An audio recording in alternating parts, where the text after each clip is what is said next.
2016 मध्ये बॉम्बस्फोटातील आरोपी सलीम कुत्ताला पॅरोलवर कुणी सोडलं होतं असा सवाल संजय राऊतांनी उपस्थित केलाय। तर कोणत्या गृहमंत्र्याच्या परवानगीनंतर सलीम कुत्ताला जेरबाहेर सोडलं असा थेट आरोपही संजय राऊतांनी देवेंद्र फडणवीसांवर केलेला आहे। तर सलीम कुत्ता आणि सुधाकर बडगुजरचा व्हिडिओ भाजपचे पदाधिकारी व्यंकटेश मोरे यांच्या पार्टीतला आहे असा आरोप संजय राऊतांनी केलाय। व्यंकटेश मोरे हा भाजपचा पदाधिकारी।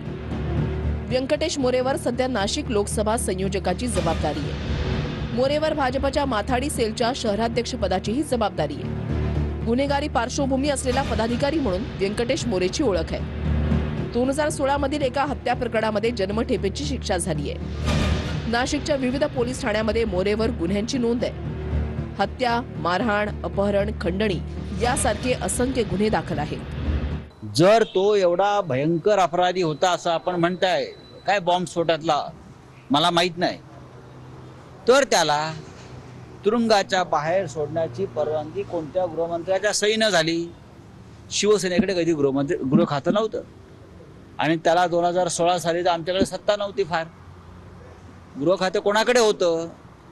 गृहमंत्र्याच्या सहीशिवाय बॉम्बस्फोटातल्या आरोपीला अशा प्रकारे पॅरोलवर कोणी सोडतं का, याचा तपास भारतीय जनता पक्षाने करावा आणि मग त्याने आमच्याकडे बोट दाखवावं।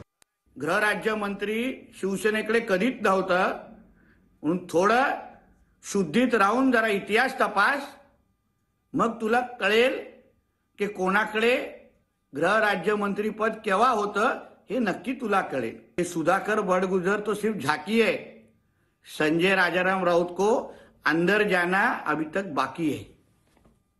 ती जी काय पार्टी, सो कॉल्ड पार्टी आहे, ती भारतीय जनता पक्षाच्या पदाधिकाऱ्यांना आयोजित केली होती, बरोबर ना? व्यंकटेश काय त्याचं नाव हे पहा, आणि आजही तो भाजपचा पदाधिकारी आहे। आजही तो नाशिकमध्ये भाजपचा पदाधिकारीच आहे। आता भाजपच्या पदाधिकाऱ्यांना नाशिक मधल्या आपल्या राजकीय इतर पक्षाच्या सर्व पक्षीय सहकाऱ्यांसाठी एखादं जेवण आयोजित केलं असेल तर आपली परंपरा आहे तिथे जाणं, बसणं, चर्चा करणं, ठीक आहे।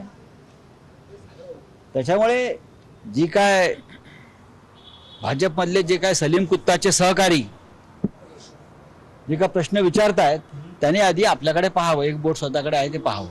मोठा फोटोग्राफ दाखवतोय कुठला तरी भाजपच्या पदाधिकाऱ्याचा, कुठला तरी पुरावा दे।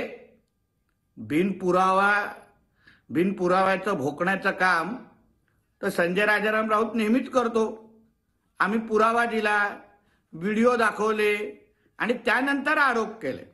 आता ती पार्टी भाजपच्याच पदाधिकाऱ्यांनी बोलवलं, हे फोटोग्राफ दाखवून होणार नाही। मग तुझेही फोटोग्राफ एका डॉक्टर महिलेवर आम्ही दाखवायचे का? आणि मग तुझे आणि तिचे काय संबंध आहेत याबद्दल वेगळी माहिती द्यायला प्रयत्न करायचं का?